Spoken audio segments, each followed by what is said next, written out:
जब आखिरी पेड़ काट दिया जाएगा, आखिरी नदी जहरीली हो जाएगी और आखिरी प्रजाति विलुप्त हो जाएगी, तब इंसान समझेगा कि पैसा खाया नहीं जा सकता। स्वागत करता हूं दोस्तों आपका in the chapter biodiversity and conservation.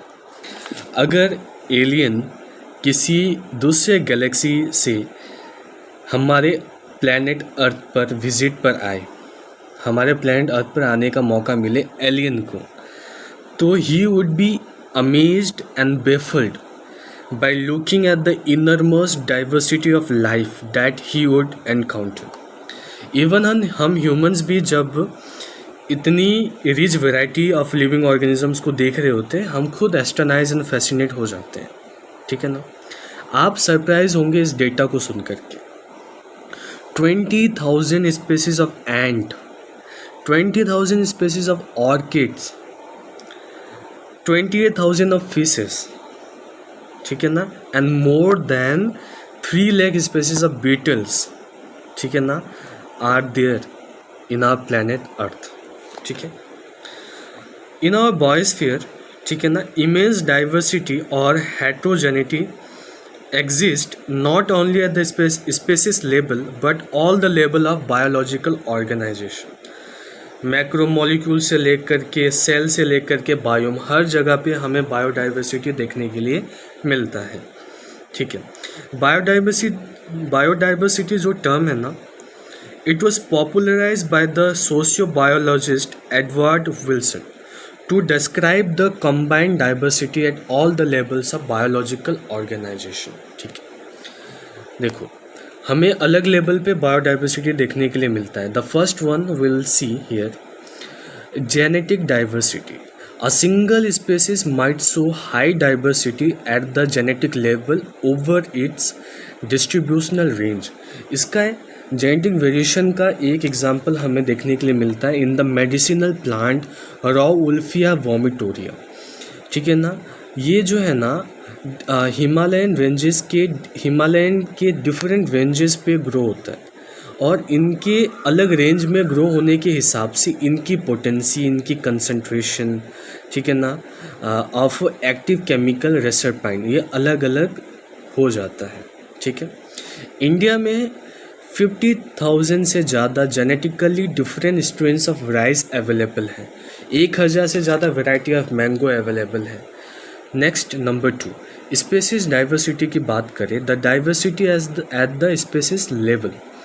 Western Ghat में greater number of amphibian species as compare to Eastern Ghats. Ecological diversity की बात करें, at the ecosystem level India में deserts, rain forest, mangroves, coral reef, wetlands, estuaries, alpine meadow, ठीक है ना, इनकी greater ecosystem diversity होती है as compare to a Scandinavian country like Norway. देखो इतना रिच डाइवर्सिटी को बनाने में ना मिलियंस ऑफ ईयर्स का समय लगा है, लेकिन जिस रेट से स्पेसीज का लॉस हो रहा है ना, हमारी डाइवर्सिटी का जो लॉस हो रहा है ना, लेस देन 2 सेंचुरीज भी नहीं लगेगा जो हमारी रिच डाइवर्सिटी है ना उसको ख़त्म होने में। ठीक है ना, इतना अलार्मिंग रेट में स्पेसीज का लॉस हो रहा है। Now see, according to international union for conservation of nature and natural resource IUCN 2004, total number of plant and animal species जो डिस्क्राइब किया गया है ना, it is slightly more than 1.5 million.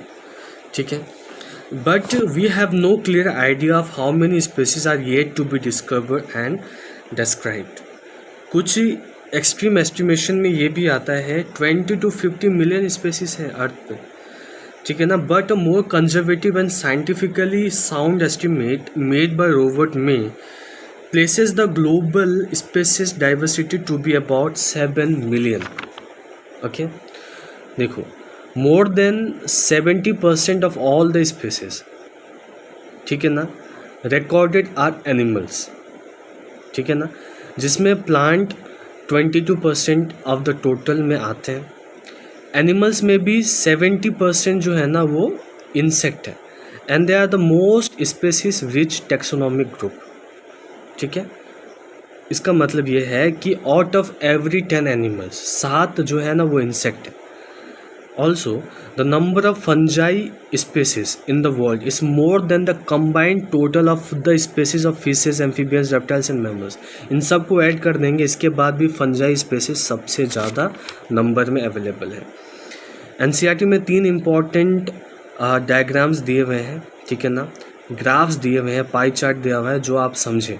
Invertebrates में देखें तो सबसे ज़्यादा इंसेक्ट होता है, उसके बाद एमसी से याद रखना मोलस्क एंड क्रस्टेशियन। वर्टेब्रेट्स की बात करें सबसे ज़्यादा फिशेस, उसके बाद, ठीक है ना, उसके बाद एक ऑर्डर में चीज़ें हमें देखने के लिए मिलता है, उसके बाद आता है मैमल, फिर बर्ड, फिर रेप्टाइल्स, फिर एम्फीबियंस।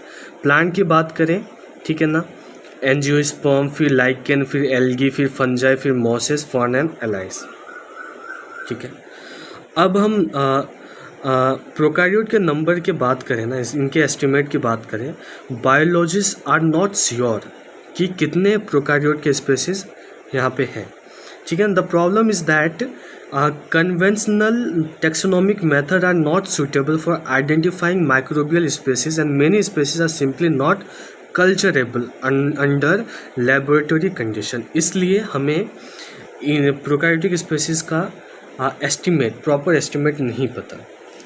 इंडिया में वर्ल्ड लैंड एरिया का 2.4% इंडिया कवर करता है, जिसमें से ग्लोबल स्पेसीज डाइवर्सिटी 8.1% इंडिया में अवेलेबल है, और out of 12 mega diversity country India इसका पार्ट है। Our country is the part of 12 mega diversity country of the world. Nearly 45,000 species of plant and twice as many of animal have been recorded from India. Robert May के हिसाब से जो जितने total species have been recorded so far 22%, ठीक है ना, 22% is there. Okay, now applying this proportion to India's diversity figure, we estimate that there are probably more than 1 lakh plant species, more than 3 lakh animal species, ठीक है ना, which are yet to be discovered। अब हम patterns of biodiversity में सबसे पहले देखेंगे latitudinal gradient. ठीक है ना, इसमें आप देखो कि स्पीसीज डाइवर्सिटी जो होता है ना, जैसे हम इक्वेटर से पोल की तरफ जा रहे होते हैं, स्पीसीज डाइवर्सिटी वो डिक्रीज कर रहा होता है। With very few exception, tropics latitudinal range of 23.5 degree north to 23.5 degree south. ठीक है ना, tropic harbour more species than temperate और polar area. Colombo, which is located near the equator, has nearly 1400 species of bird, while New York, ठीक है ना, which is located at 41 degree north, has 105 species, and Greenland, which is located at 71 degree north, has only 456 species। आप देख सकते हैं जैसे हम equator से पोल की तरफ आ रहे हैं, कैसे स्पेसीज का नंबर कम होता जा रहा है। वही इंडिया, जिसका much of the land area tropical latitude में आता है, it has 1200 species of bird. Okay, a forest in a tropical region like Ecuador has up to 10 times as many species of vascular plant as a forest of equal area in the temperate region like the Midwest of the USA। The largely tropical Amazonian rainforest in South America सबसे ज़्यादा greatest biodiversity on earth show करता है। 40,000 species of plant, 3,000 of fishes, 1,300 of bird, 427 of mammal, 427 of amphibians, 378 of reptiles, and more than 1,25,000 invertebrates। Scientist ये estimate करते हैं कि इन rain forest में और भी 2 million insect waiting to be discovered and named. ठीक है ना, अब हमें ये समझना है कि ट्रॉपिक लेवल में ही क्यों इतनी ज़्यादा ग्रेटर बायोलॉजिकल डाइवर्सिटी देखने के लिए मिलता है। इसके कई रीज़न है। सबसे पहला, ठीक है, टेम्परेट रीजन में, ठीक है ना, फ्रीक्वेंट ग्लेशिएशन, ट्रॉपिकल लैटिट्यूड, ठीक है, फ्रीक्वेंट ग्लेशिएशन, ठीक है ना, ये सब चीज़ें देखने के लिए मिला। ठीक है ना, वही ट्रॉपिकल रीजन में ये मिलियंस ऑफ ईयर्स तक ये अनडिस्टर्ब रहा, ठीक है ना। इसलिए ट्रॉपिकल रीजन में स्पेसीज को स्पेसिएशन करने के लिए अच्छा खासा टाइम मिला और डाइवर्सिफाई हो गए। दूसरा रीज़न है tropical environment unlike temperate are less seasonal, relatively more constant and predictable. Such constant environment promote niche specialization and lead to greater species diversity. Third reason ये है कि मोर सोलर एनर्जी अवेलेबल होता है tropic reason में, जो contribute करता है higher productivity, ठीक है ना। सेकेंड पैटर्न हम देखेंगे स्पेसिस एरिया रिलेशनशिप का, ठीक है ना। एक बहुत ही great German naturalist and geographer Alexander von Humboldt, ठीक है ना, जब ये एक्सप्लोर कर रहे थे वाइल्डरनेस ऑफ साउथ अमेरिकन जंगल, उन्होंने देखा कि जैसे एरिया को बढ़ा रहे होते हैं वैसे ही स्पेसीज की जो रिचनेस होती है ना वो भी इंक्रीज़ हो रही होती है, लेकिन up to a certain limit. और इन्होंने स्पेसीज रिचनेस और एरिया का जो ग्राफ प्लॉट किया ना, उनको रेक्टेंगुलर हाइपरबोला देखने के लिए मिला।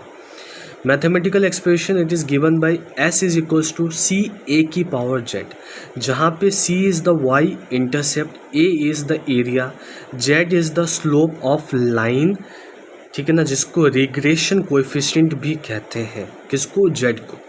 s है species richness. Ecologists have discovered that the value of z lies in the range of 0.1 to 0.2 regardless of the taxonomic group or the region, ठीक है। But if you analyze the species area among very large areas like the entire continent, ठीक है ना, तो हमें z की value जो है ना 0.6 से 1.2 के आसपास मिलेगी। फ्रूगीवोरस, ठीक है, बर्ड्स और मैमल्स की बात करें ट्रॉपिकल फॉरेस्ट में, तो इसमें z की वैल्यू जो है ना वो 1.15 के आसपास आती है। Importance of species diversity to the ecosystem की अगर हम बात करें, for many decades ecologist believe that communities with more species are relatively more stable than those of the less species. एक स्टेबल कम्युनिटी जो है ना, a stable community should not show too much variation in productivity from year to year. It must be either resistant or resilient to the occasional disturbance, natural or man-made. ठीक है ना। It must also be resistant to invasion by alien species. ठीक है। Now, rich biodiversity is not only essential for ecosystem health but imperative for the very survival of the human race on this planet, ठीक है। Now, अब देखो, एक question अगर पूछा जाए, क्वेश्चन कुछ इस तरीके से रखा जाए कि अगर एक फ्रॉग वो मर जाए या वो मर जाए, हमेशा के लिए लॉस्ट हो जाए, तो क्या वेस्टर्न घाट में कोई इम्पैक्ट पड़ेगा? क्या जो 20,000 स्पीसीज ऑफ एंट है उसमें से 15,000 स्पीसीज ऑफ एंट ही बचे, तो इसका कोई इम्पैक्ट पड़ेगा? ये जो क्वेश्चंस है ना, नेव क्वेश्चन जो है ना, इनका कोई डायरेक्ट आंसर नहीं है, लेकिन इसको समझाते हुए हम रिवेट पॉपर हाइपोथेसिस का यूज़ करते हैं, which is used by Stanford ecologist Paul Ehrlich, ठीक है ना। ये बताते हैं इकोसिस्टम को एयरप्लेन की तरह वो समझते हैं, एयरप्लेन समझते हैं, और जो स्पेसीज है ना, ठीक है ना, आर द रिवेट्स, ठीक है। और ये कहते हैं कि अगर सारे पैसेंजर एक एक रिवेट को निकाल करके घर ले जाएं, इसका मतलब है causing a species to become extinct, ये इतना ज़्यादा इफेक्ट नहीं करेगा। लेकिन जैसे बहुत ज़्यादा रिवेट उसको रिमूव करने लगे, ठीक है ना, so the plane becomes dangerously weak over a period of time. Furthermore ये भी डिपेंड करता है ना कि रिवेट जो है ना हम निकाल रहे हैं वो कहाँ से निकाल रहे हैं। अगर रिवेट हम विंग वाले रीजन से निकाल रहे हैं, सो विंग डिस्टर्ब हो जाएगा, ठीक है ना। इसका मतलब ये है कि की species that drive major ecosystem function is obviously a more serious threat to flight safety than loss of a few rivet on the seat or window inside the plane, ठीक है। अगर रिवेट विंग वाले part से निकाला जाए वो बहुत ज़्यादा डेंजरस हो जाता है एज़ कम्पेयर टू जब रिवेट सीट या विंडो यहाँ सबसे निकाला जाए। लॉस ऑफ बायोडाइवर्सिटी अगर हम देखें कि हमें ये तो नहीं पता कि न्यू स्पेसिस हमारे अर्थ में ऐड हो रही है या नहीं हो रही है, लेकिन हमें ये ज़रूर पता है कि बहुत हाई रेट से स्पेसिस का लॉस हमारे अर्थ में हो रहा है, ठीक है ना। और इसका मेजर रीज़न हम ह्यूमंस और हमारी एक्टिविटीज़ को जाता है।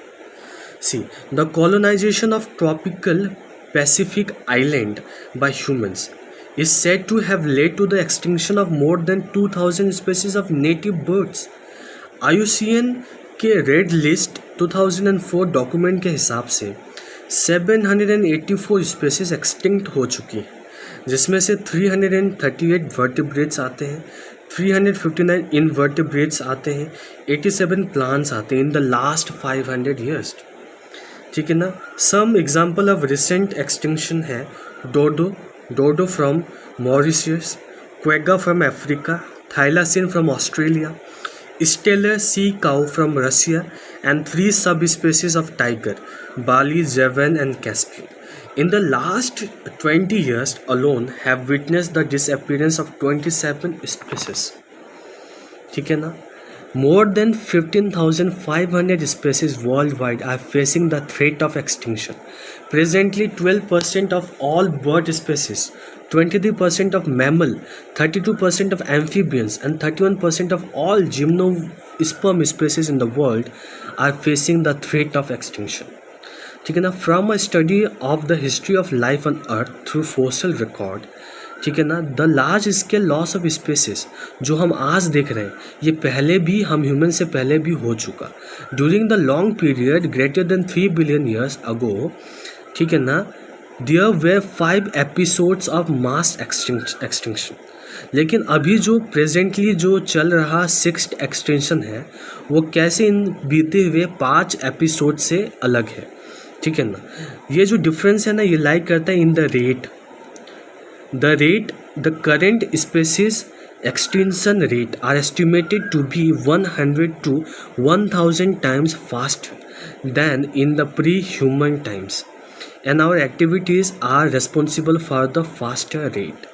ये जो स्टेटमेंट है ना 100 to 1000 टाइम फास्टर, ये हमारे नीट अभी जस्ट नीट 2026 कैंसल पेपर में आ चुका था। Ecologists warn that if the present trend continue, nearly half of all the species on Earth, ठीक है ना, might be wiped in the next 100 years.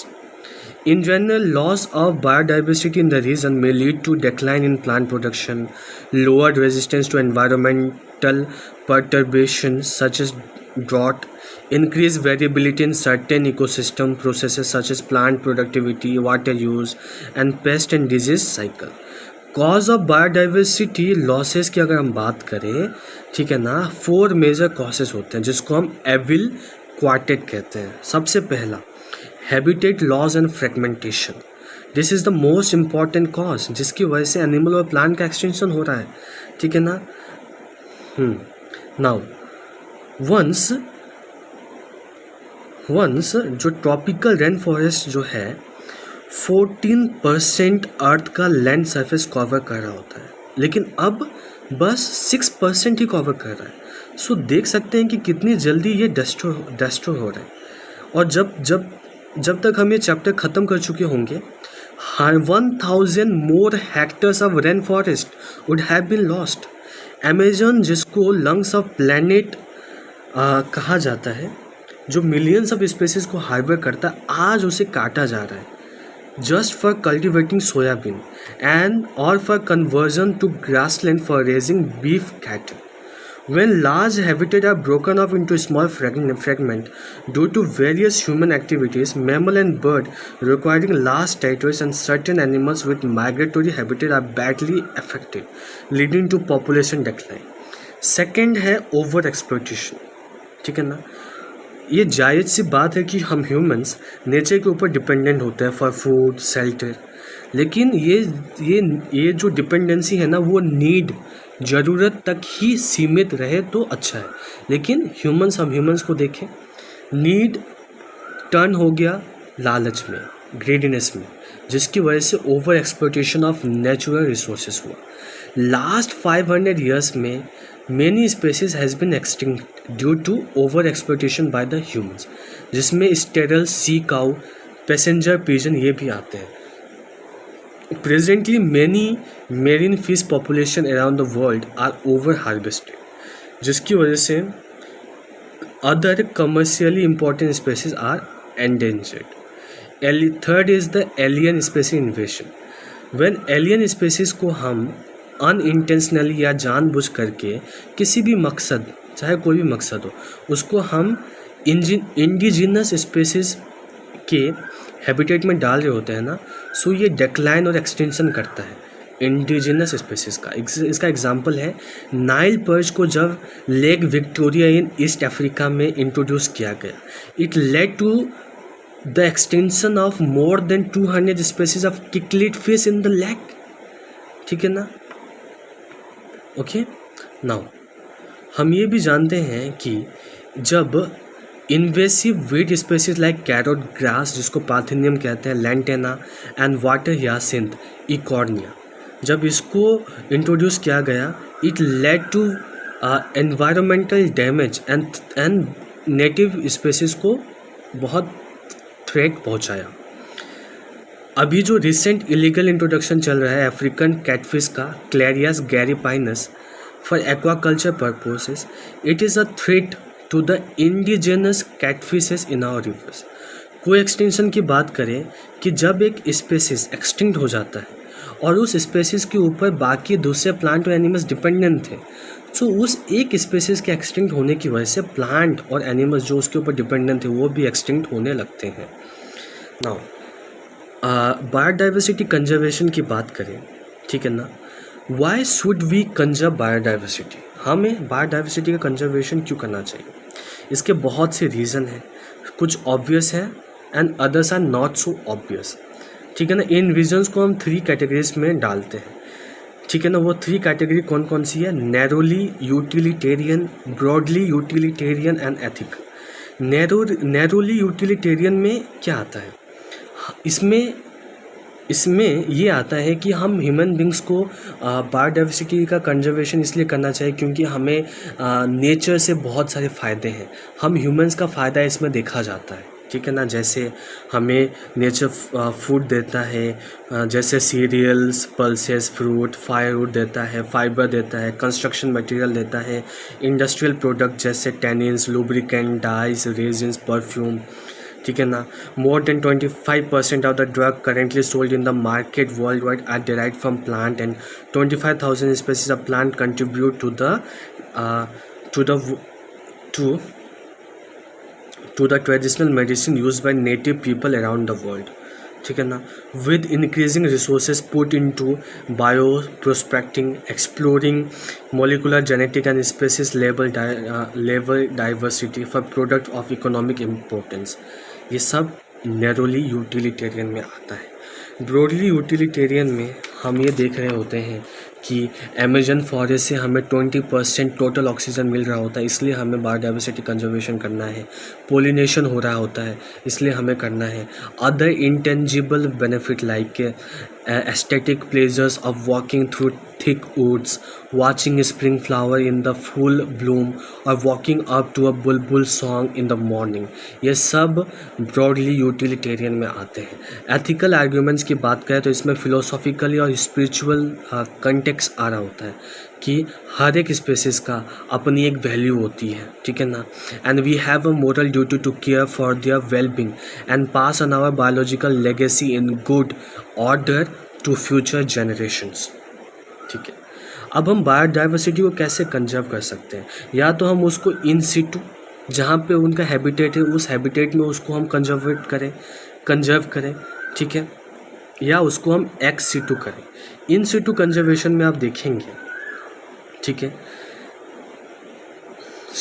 इसमें बायोडाइवर्सिटी हॉटस्पॉट आते हैं and very high level of species richness and high degree of endemism endemism का मतलब क्या होता है? Species confined to that region and not found anywhere else.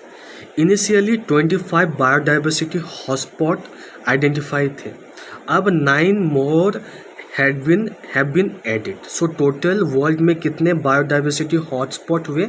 34। India में 3 hotspot हैं, ठीक है ना, जिसमें वेस्टर्न घाट श्रीलंका नंबर 1 में, ये नंबर 2 में इंडो बर्मा, नंबर 3 में हिमालय। ये तीनों बायोडाइवर्सिटी हॉटस्पॉट्स आते हैं, ठीक है ना। Now although all the biodiversity hotspot put together cover less than 2% of the earth's land area, ठीक है ना, strict protection of this hotspot could reduce the ongoing mass extinction by almost 30%. India ecologically unique and biodiversity rich regions are legally protected as biosphere reserves, national park and sanctuaries, wild life sanctuaries. India के पास 14 biosphere reserves हैं, 19 national parks है, 448 wild life centuries है, ठीक है ना। India has also a history of religious and cultural tradition that emphasise protection of nature, जैसे sacred groups जो फाउंड होते हैं Khasi and Jaintia hills in Meghalaya, Aravalli hills in Rajasthan, Western Ghat regions of Karnataka and Maharashtra and the Sarguja, Chanda and Bastar area of Madhya Pradesh. In Meghalaya the sacred groups are the last refuges for a large number of rare and threatened plant. Ex situ conservation में, इस approach में हम क्या करते हैं कि जो threatened animals और प्लांट होते हैं उनको हम उनके नेचुरल हैबिटेट से निकाल करके उनको हम स्पेशल सेटिंग देते हैं जहाँ पे इनको प्रोटेक्शन और स्पेशल केयर दिया जाता है। Examples are zoological parks, botanical gardens and wildlife sanctuary. Even इनके गैमेट्स जो थ्रेटेंड स्पेसीज हैं, इनके गैमेट को प्रिजर्व करके रख सकते हैं in viable and fertile condition for long period using cryopreservation techniques. Eggs can be fertilized in vitro. Plant can be propagated using tissue culture methods. Seeds of different genetic strains of commercially important plant can be kept for long period in seed bank में उसको हम रख सकते हैं। देखो, historic convention on biological diversity the earth summit, ये 1992 में Rio de Janeiro में हुआ था, ठीक है ना। उसके बाद ही वर्ल्ड समिट हुआ ऑन सस्टेनेबल डेवलपमेंट जो 2002 जोहानिसबर्ग साउथ अफ्रीका में हुआ था, जिसमें 190 कंट्रीज ने प्लेस लिया एंड कमिटमेंट लिया to achieve by 2010 a significant reduction in the current rate of biodiversity loss at global, regional and local levels. Okay, that was the end of the chapter. I hope आपको chapter पसंद आया होगा। तब तक पढ़ते रहें। All the very best. मिलते हैं अगले चैप्टर में।